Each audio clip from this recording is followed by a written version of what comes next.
నమశివాయ నమశివాయ నమశివాయ. రాత్రి పడుకున్నా సరే నిద్ర పట్టకపోతే నమశివాయ. లేచి మొహం కడుక్కుంటూ ఉంటే నమశివాయ. అన్నం తింటుంటే నమశివాయ. ఎవరన్నా కనపడితే పలకరింపు కూడా నమశివాయ. మీరు ఫోన్ ఎత్తి మాట్లాడవలసి వస్తే నమశివాయ.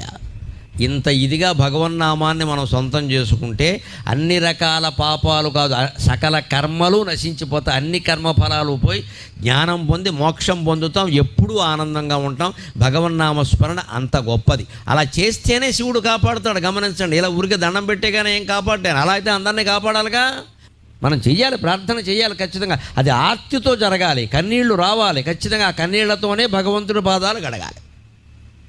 అందుకే రోజు ఇళ్లల్లో కూడా కులభేదం లేకుండా, స్త్రీ పురుష భేదం లేకుండా అందరూ దేవతార్చన చెయ్యండి.